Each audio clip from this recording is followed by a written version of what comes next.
au groupe Foxconn. Et il y est impossible d'y faire pénétrer une caméra. C'est sur leur chaîne de fabrication que sont produits par exemple les iPhones de la célèbre marque Apple. Nous avons donc décidé d'infiltrer ces usines et vous allez découvrir un monde à part, des salariés dont la vie est entièrement dédiée à la production, des conditions de travail qui nous parlent d'un autre temps. C'est une vague de suicides parmi les ouvriers qui nous avaient alertés. Regardez ce document, nous l'avons appelé iGerminal. Il est signé Anne Poiré pour l'agence Upside. Anne sera sur ce plateau à la fin de son reportage. C'est un jour particulier. Les fidèles d'Apple ont attendu des heures pour acheter le dernier né de la marque, l'iPad mini. Un événement orchestré par Apple dans 34 pays. Ça y est, vous l'avez? Ouais, enfin ça fait le 7e que j'achète, mais c'est pas grave. Le 7e? Oui. Le 3e mot qu'a su dire mon autre petite fille qui a maintenant 3 ans, elle a d'abord su dire maman, puis papa, puis iPad. Elle évoque quoi cette marque? Bon, elle raconte déjà la beauté des objets. Une fête que nous venons gâcher. Nous montrons à certains de ces acheteurs des images de la fabrication de ces produits. Et c'est une jeune femme qui a 17 ans, qui est aujourd'hui dans un fauteuil roulant parce qu'elle a tenté de mettre fin à ses jours, parce qu'elle travaillait sur une ligne de fabrication que c'était insupportable et qu'elle n'en pouvait plus. Ça c'est sûr que évidemment c'est pas l'histoire qui nous est racontée. Quelle horreur! Voilà, il y a parfois ni l'eau ni l'électricité, ils sont entassés dans des dortoirs. C'est pas très beau, si vraiment les conditions de travail sont ça, c'est assez lamentable. Malaise aussi chez les représentants d'Apple, présents sur place. On peut se parler? Je peux vous montrer quelque chose? I'm sorry, you can't come in. It's for customers only today. Yeah, that's a girl. She works in Foxconn. You know Foxconn? Ce jour-là, pas plus qu'un autre, nous ne pourrons interviewer de porte-parole sur les conditions de travail dans les usines d'où viennent tous les produits Apple. Ces images proviennent de Foxconn, le principal sous-traitant d'Apple en Chine, une entreprise fermée aux journalistes.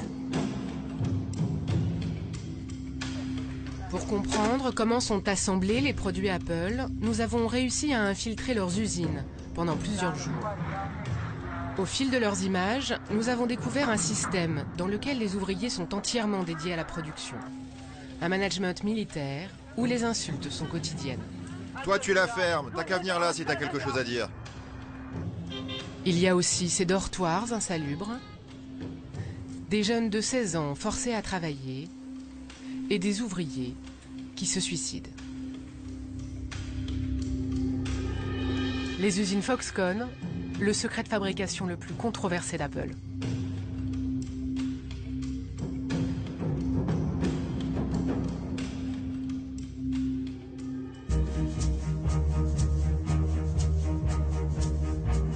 Nous commençons notre enquête à Shenzhen, au sud de la Chine. C'est là que le pouvoir a lancé l'ouverture du pays, il y a 30 ans. C'est là que Foxconn a implanté ses usines. Aujourd'hui, avec 1 400 000 personnes, c'est le premier employeur privé de Chine.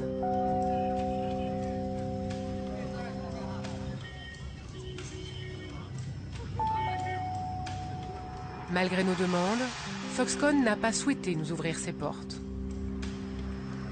Nous avons décidé de faire embaucher 2 personnes qui acceptent de prendre ce risque.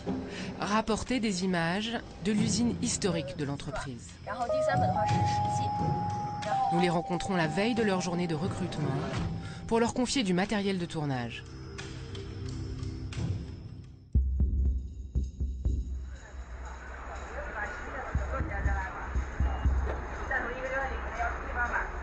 Voici leurs premières images. L'intérieur ressemble à une ville.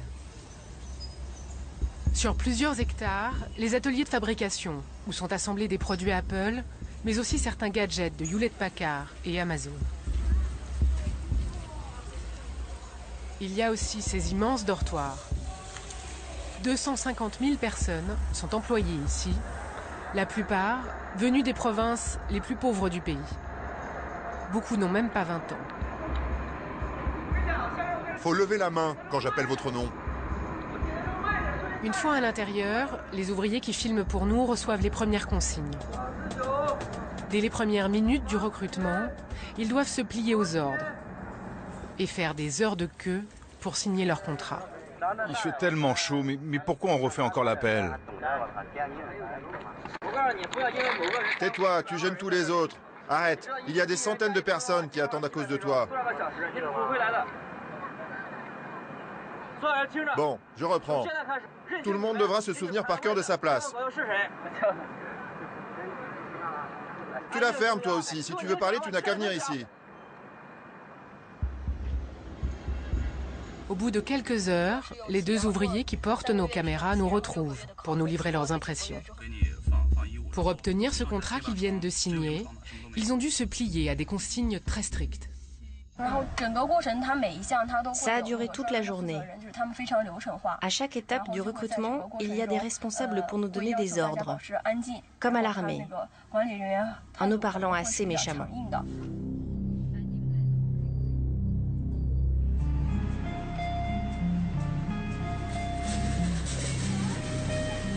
Leur tournage reprend. Aux ordres permanents s'ajoutent des conditions de travail éprouvantes. Dès les premiers jours, ils seront affectés au travail de nuit sur les lignes du contrôle qualité des iPads, dont la production ne s'arrête jamais. Jour et nuit, les milliers de salariés se relaient au vestiaire. Dans ces casiers, ils doivent déposer pour raison de sécurité tout objet métallique. Impossible de filmer plus loin. À l'intérieur, il fait un froid glacial. On n'a pas le droit d'avoir de montre avec nous. Et il n'y a pas d'horloge dans l'atelier. Le temps ne passe pas, c'est désespérant.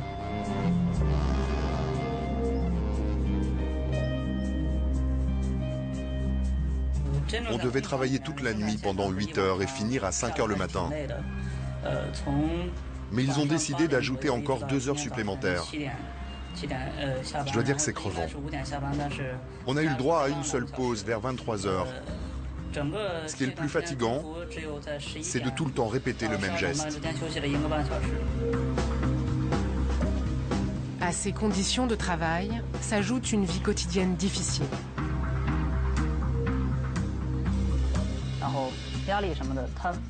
Après le travail, chacun rentre à son dortoir. Personne ne se parle. Ils dorment toute la journée et puis ils retournent travailler.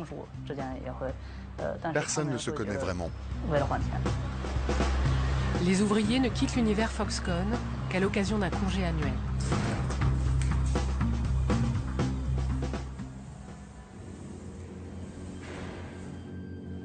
Le reste du temps, ils vivent dans ces immeubles anonymes. S'il est impossible de filmer les lignes de fabrication, voici les images qu'ils ont pu tourner clandestinement dans leur dortoir. Les ouvriers sont logés à 8 par chambre. Des couchages sommaires qui ne permettent aucune intimité. Les ouvriers ne font que s'y croiser et n'ont comme espace commun que ces salles télé.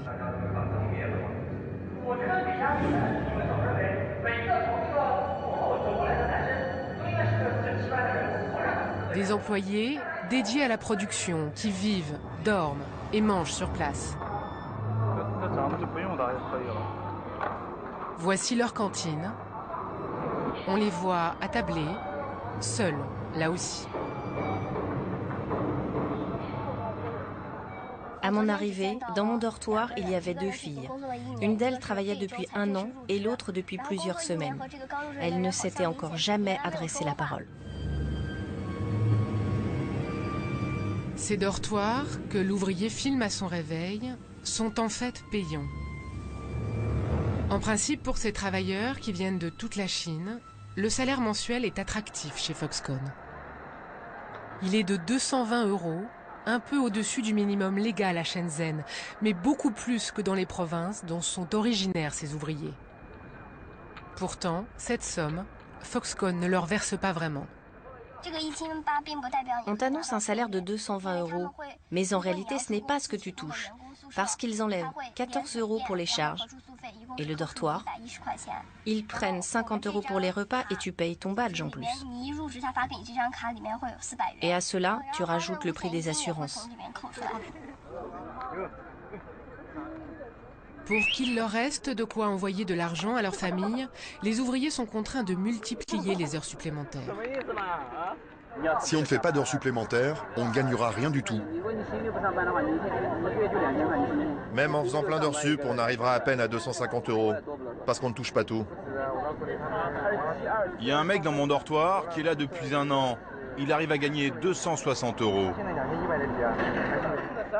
Il est très difficile de savoir combien d'heures supplémentaires les ouvriers effectuent dans cette usine.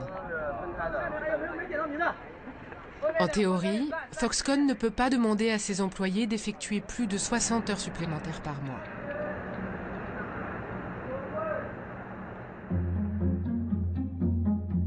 Une vague de suicides a attiré l'attention sur ces conditions de travail. Ici, à Shenzhen, en 5 mois, 14 ouvriers ont mis fin à leur jour il y a 2 ans. Certains en se jetant du haut de leur dortoir. Pour en savoir plus sur ces suicides, nous avions prévu de rencontrer la principale organisation qui enquête sur Foxconn, China Labour Watch. Nous devions les voir à Shenzhen, non loin de l'usine. 1 heure passe, puis toute une journée sans qu'ils se manifestent. L'explication, ils nous la livrent le lendemain, par téléphone. Vers 11h30, 2 heures avant notre rendez-vous, tout à coup, il y a plusieurs policiers en uniforme qui ont fait irruption dans le bureau et qui nous ont demandé de les suivre. Arrivés au poste de police, ils nous ont fouillés et ils ont pris toutes nos affaires. On a été placés en détention pendant des heures. À la fin, ils nous ont explicitement donné l'ordre de ne pas répondre à vos questions. Les suicides chez Foxconn, un dossier sensible que le pouvoir chinois aimerait passer sous silence. Impossible de rencontrer les organisations de défense de travailleurs. Il nous a fallu parcourir des centaines de kilomètres au cœur de la Chine profonde pour retrouver l'une des ouvrières qui ont plongé Foxconn et son client Apple dans la tourmente. Nous sommes dans le Henan, l'une des provinces les plus pauvres, au centre du pays, là où Foxconn recrute la plupart de sa main-d'œuvre.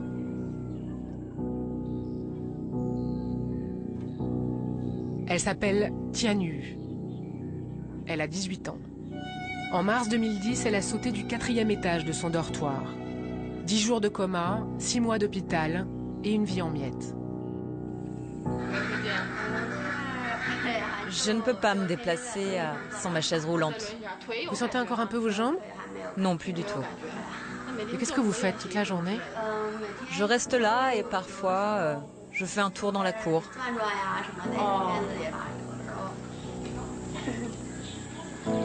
Comme tous les jeunes de son village, Tianyu était partie à 16 ans, chercher dans la région de Shenzhen de quoi aider ses parents. À ce moment-là, une de mes cousines travaillait là-bas. Elle m'a dit que Foxconn recrutait et j'y suis allée. Est-ce que vous pouvez nous dire ce qui vous a poussé au suicide? Je ne veux plus y penser maintenant. C'est trop triste. Je ne veux plus y penser. Ce que Tianyu ne veut plus raconter, c'est son père qui nous l'expliquera. 13 heures par jour, elle travaillait au contrôle qualité des produits Apple. Une insulte de trop et elle démissionne. Elle tente alors de toucher son dû. C'était une petite fille de la campagne.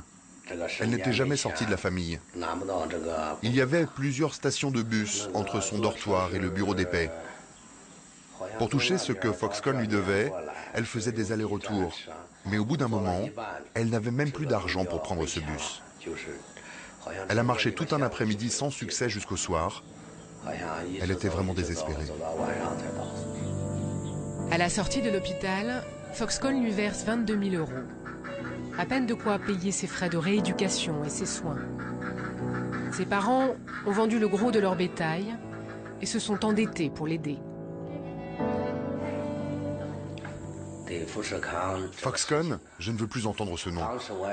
Nous voulions obtenir une indemnisation, mais ils ont refusé. Ils ont dit que l'entreprise consentait simplement à un geste humanitaire. J'ai beaucoup réfléchi à tout ça. Mais on n'est que des paysans. Eux, c'est une très grande entreprise, dans une très grande ville. On est impuissant face à eux.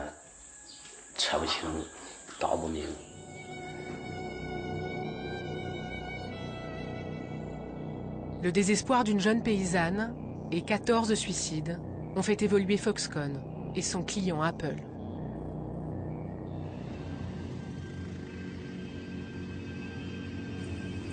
Le changement le plus notable dans l'usine de Shenzhen sont ces filets de sécurité installés il y a quelques mois, à chaque fenêtre de chaque dortoir et à chaque atelier.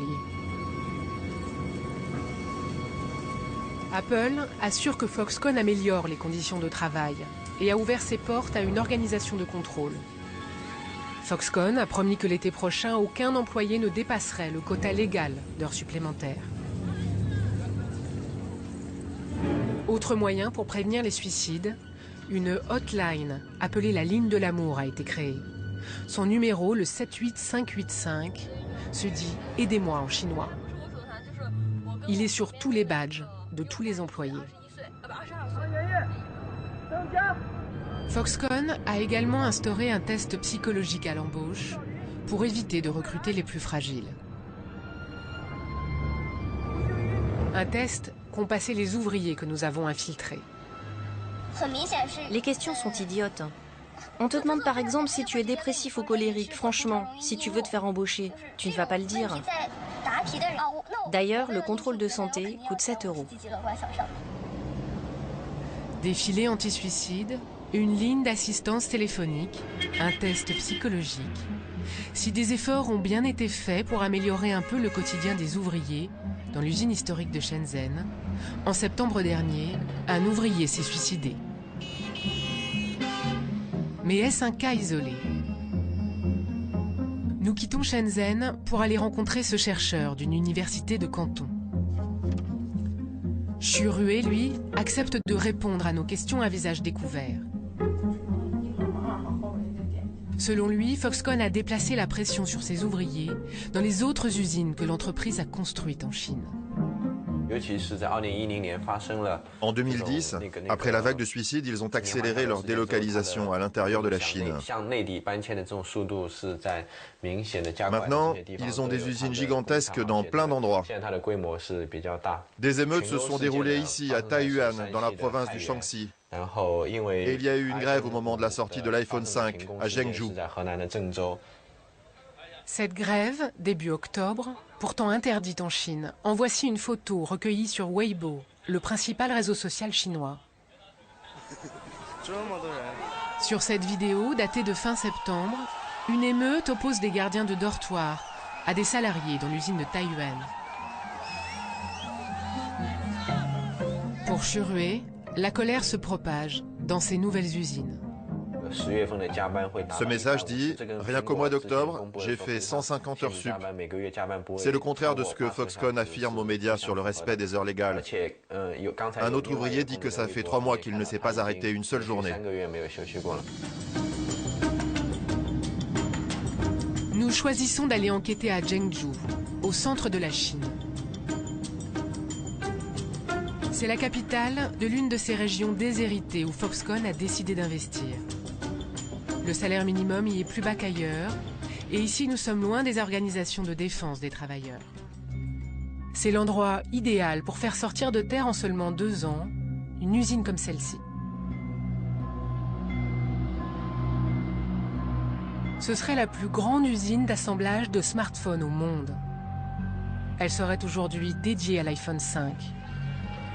Pour sa sortie, et pour répondre à la demande, il a fallu en produire des millions en quelques semaines.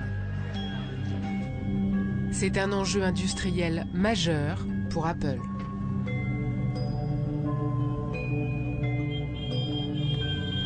D'autant que le procédé d'assemblage du dernier iPhone est particulièrement délicat. Foxconn l'a reconnu, Un ouvrier de ces lignes de fabrication nous le confirme, sous anonymat. C'est l'aspect extérieur de l'iPhone 5 le problème. On a du mal à trouver la bonne méthode pour la fabrication. Notre chef nous fout la pression pour fournir les commandes. Il nous dit, si tu ne trouves pas de solution, tu te barres. Alors nous, sur nos lignes, on met la pression à notre tour. On dit aux ouvriers, si tu n'y arrives pas, tu te casses. Il y a beaucoup d'insultes. Tu penses rester combien de temps? Chaque jour, je pense que je vais craquer. Les conditions de travail seraient donc ici pires qu'ailleurs. En octobre dernier, 3 à 4 000 personnes se seraient mises en grève. Foxconn le conteste toujours. Pour répondre à la demande d'Apple et sortir les millions d'iPhone 5, Foxconn a surtout pris du retard pour loger ses 200 000 ouvriers. Les infrastructures ne sont pas terminées. Nous avons également infiltré cette usine. Comme les autres nouveaux arrivants, la personne qui filme pour nous reçoit les consignes des responsables de Foxconn.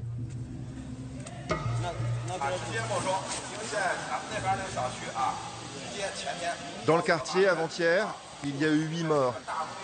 Ils avaient branché dans leur chambre des équipements trop puissants et le feu s'est déclaré pendant leur sommeil.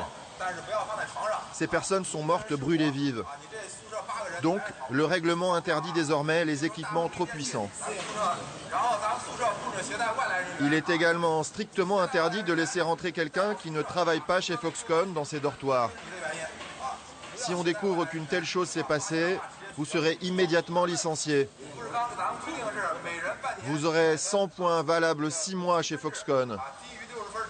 À chaque fois que vous n'obéirez pas à une règle, on vous enlèvera des points. Si vous passez en dessous des 60 points, vous serez viré d'ici. Ici, c'est la sécurité des ouvriers qui est en jeu.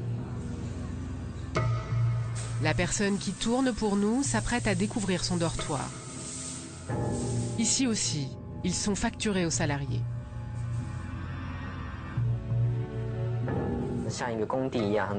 L'immeuble n'est pas encore achevé.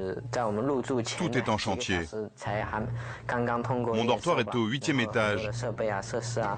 Il n'y a pas encore d'ascenseur, c'est pas très pratique. Il n'y a encore ni électricité, ni eau courante.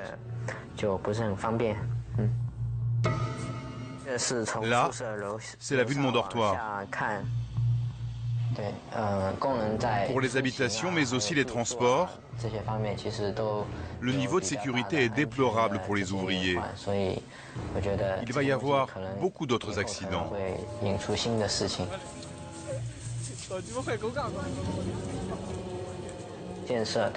Ça se développe tellement vite que Foxconn et le gouvernement local n'ont pensé qu'à la construction des usines et pas à offrir un cadre de vie convenable pour les travailleurs.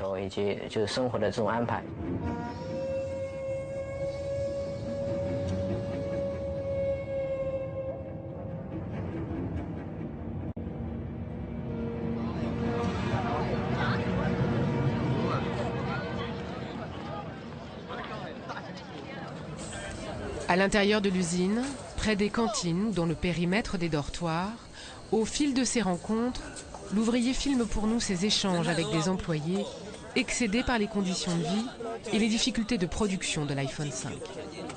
Tous les jours, 300 personnes démissionnent. Ils travaillent un peu et après ils craquent. Tous les jours, il y a plein de départs. C'est pour ça qu'ils recrutent autant. Moi aussi, je ne peux plus travailler comme ça. Je vais tenir jusqu'à la fin de l'année, et puis après, je me barre. Pour remplacer ces départs et honorer les commandes, toujours plus importantes, les recrutements sont massifs. Le jour où la personne qui filme pour nous se présente à l'embauche, ils étaient près de 2000 personnes à entrer chez Foxconn. Mais c'est encore insuffisant pour l'entreprise. Pour trouver de la main-d'œuvre supplémentaire, Foxconn a recours à d'autres méthodes.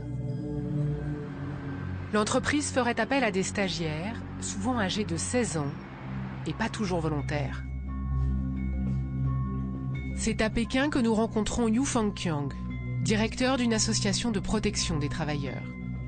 Il a voulu défendre certains de ces jeunes, révoltés d'avoir été envoyés de force sur les lignes d'assemblage de l'iPhone 5. Pour les écoles, c'est facile d'envoyer des masses de main-d'œuvre. Pour Foxconn, recourir aux stagiaires a plusieurs avantages. C'est moins cher, c'est facile en termes de gestion et ils n'ont pas besoin de les former. En plus, ce sont des contrats de courte durée. Et dans ce cas précis, c'était au moment du lancement de l'iPhone 5. Foxconn n'a eu besoin d'un supplément de main-d'œuvre que quelques mois seulement. Ce recours aux stagiaires est parfaitement légal depuis 2010, comme l'atteste ce document. Le gouvernement demande par exemple aux universités de faire des efforts pour envoyer le maximum de stagiaires dans les entreprises, particulièrement celles qui ont une pénurie de main-d'œuvre. Le document indique aussi qu'il faut que les régions les plus développées du pays alertent les plus pauvres quand leurs entreprises manquent de main-d'œuvre. Ainsi, ces zones pauvres enverront leurs étudiants combler les manques sur les lignes de production. Des étudiants de 16 ans au service d'une politique gouvernementale, une spécificité du modèle économique chinois dont profite Foxconn. Foxconn est tellement puissant que les gouvernements locaux sont prêts à tout pour l'aider. Il y a une connivence étroite. Ils sont très liés. Le recours aux stagiaires est réglementé. Ils doivent être en rapport avec la formation des étudiants. Ces derniers doivent être consentants et ne pas travailler de nuit. Mais le sous-traitant d'Apple respecte-t-il bien cette législation? Nous retournons enquêter à Zhengzhou, là où sont assemblés les iPhone 5. Selon une source interne, les stagiaires seraient ici jusqu'à 15 000, 7% des ouvriers. Foxconn refuse de commenter ce chiffre. Selon Apple, il serait 3 fois moins. Autour de l'usine, ces commerces, construits à la va-vite par des paysans locaux. C'est là que se retrouvent les ouvriers. C'est là que nous allons rencontrer 2 jeunes filles. Nous les interrogeons en caméra cachée. Elles ont 16 ans et sont stagiaires chez Foxconn pour 3 mois. Contrairement à ce que prévoit la loi, elles sont bien ici, contre leur volonté. Vous étudiez la médecine et vous travaillez chez Foxconn, mais pourquoi? Quel rapport? Aucun. On travaille à la chaîne. Mais ce n'est pas en rapport avec vos études? Non, mais c'est l'école qui nous a envoyés ici. D'ailleurs, personne ne voulait venir, mais les professeurs nous ont dit que c'était obligatoire. Mais vous travaillez de jour ou de nuit? On fait les deux. Et comment vous vous sentez? Bof, pas terrible, c'est fatigant. Qu'est-ce qui se serait passé si vous aviez refusé de venir? Il y en a qui disent qu'ils ne nous donneront pas de diplôme. J'ai entendu dire qu'ils pourraient aussi supprimer la bourse d'études. Nos parents sont inquiets, ils ne veulent pas qu'on soit là. Ils ont essayé de négocier avec l'école, mais ça n'a pas marché. Nos parents n'ont pas de solution, mais ils ne sont pas contents du tout. Ils trouvent qu'on est beaucoup trop jeunes pour être dans un endroit pareil. Des étudiantes forcées à travailler dans un domaine qui n'a rien à voir avec leur formation et qui sont sur les chaînes de production la nuit, tout est illégal. Nous tentons de joindre leur école pour obtenir une explication. Bonjour, nous faisons une enquête. Vous avez bien des stagiaires en ce moment chez Foxconn? Dans leur usine de Zhengzhou, dans le Henan. C'est exact. Mais ça n'a rien à voir avec ce qu'ils étudient. Pourquoi est-ce le cas?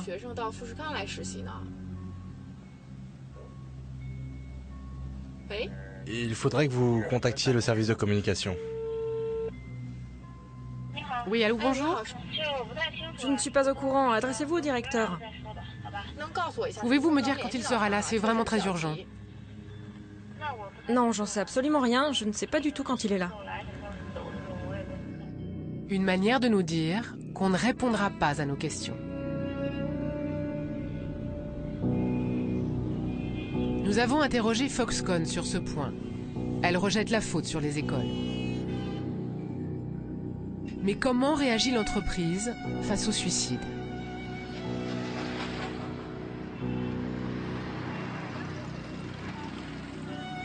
Durant notre tournage, nous apprenons qu'un employé de 22 ans vient de se suicider. Justement ici, à Zhengzhou. Il travaillait sur les lignes de fabrication de la carte mère de l'iPhone 5. La famille a protesté devant l'usine. Un ouvrier nous fait passer une photo de cette manifestation interdite. Le lendemain, nous parvenons à joindre le frère par téléphone. Il s'est pendu juste à côté de l'usine. Depuis combien de temps votre frère travaillait là-bas? Mon frère travaillait dans l'usine de Foxconn depuis plus d'1 an. Selon sa famille, ce sont les conditions de travail qui sont en cause. Il m'avait parlé des pressions qu'il subissait. Avant de se suicider, la veille, il m'a appelé. Il m'a dit qu'il n'en pouvait plus et qu'il voulait démissionner, mais l'usine ne le laissait pas partir. Je ne sais pas pourquoi.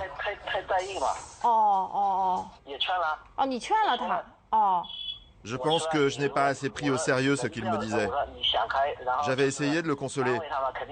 Je lui ai dit de ne pas trop y penser. On ne peut pas le faire revivre. On peut juste attendre. Voir comment Foxconn va réagir.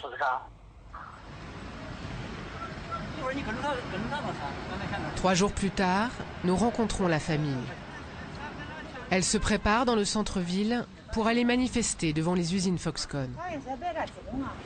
Voici le frère de Jin Zhongfeng, qui est mort il y a maintenant 1 semaine.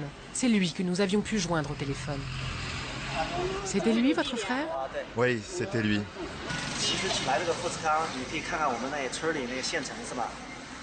Il était venu travailler chez Foxconn parce qu'au village, il y a des offres d'emploi partout. La propagande dit que les conditions de travail y sont très bonnes et que tout ira bien. Avec son père, il exige de Foxconn une indemnisation. Ils ont convié plusieurs médias chinois. Aucun ne s'est déplacé. Juste avant l'heure fixée pour la manifestation, l'entreprise rappelle le père.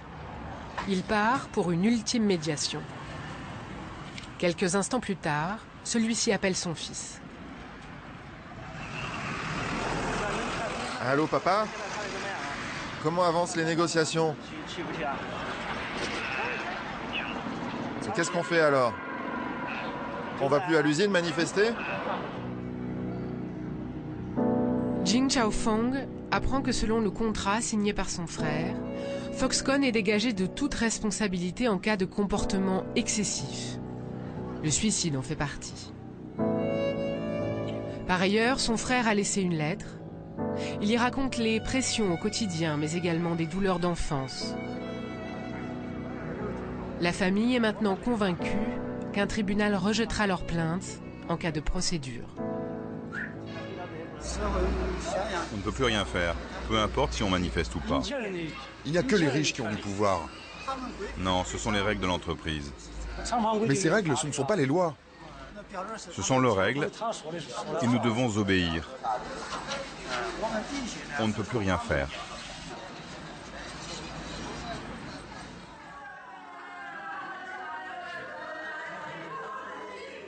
L'accord signé, la famille vient récupérer le corps de Jin Zhongfeng à la morgue de l'hôpital, en présence des représentants de Foxconn.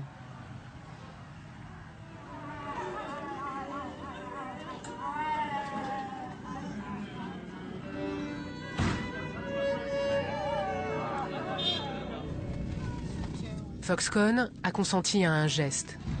2 500 € d'indemnisation et un solde de tout compte. En échange, la famille doit garder le silence, une clause qu'elle conteste. Au crématorium, selon la tradition, la famille fait disparaître les affaires du défunt, avant de transporter ses cendres dans leur village, à une centaine de kilomètres de là.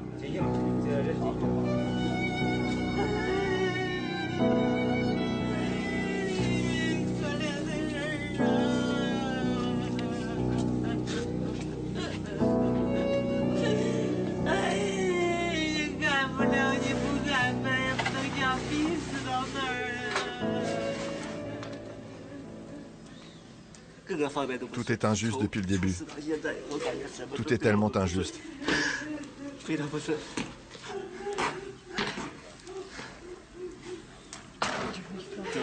Ce matin, je suis allé récupérer ses affaires à son dortoir. Les gens ont fait comme s'ils n'étaient pas au courant. Tout le monde était très froid, complètement insensible. Si Foxconn trouve qu'on les diffame, si on dit du mal d'eux, ils ont dit qu'ils ne nous donneraient pas l'argent. Mais c'est quoi ces règles-là? Et la liberté d'expression alors? Ça n'existe pas?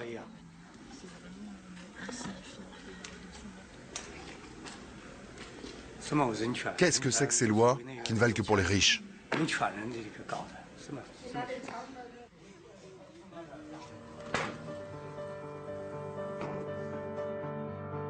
Nous avons interrogé Foxconn. Dans leur réponse, l'entreprise dit ne pas être au courant de ce nouveau suicide. Rien de tel ne se serait produit sur leur installation. Il y a un mois, Foxconn a annoncé qu'1 million de robots remplaceraient les ouvriers chinois d'ici 2 ans. Sollicité, Apple ne nous a répondu que par mail et de façon imprécise. En préambule, la firme américaine indique que ses sous-traitants sont tenus d'offrir à leurs employés les conditions de travail les plus sûres, le respect et la dignité.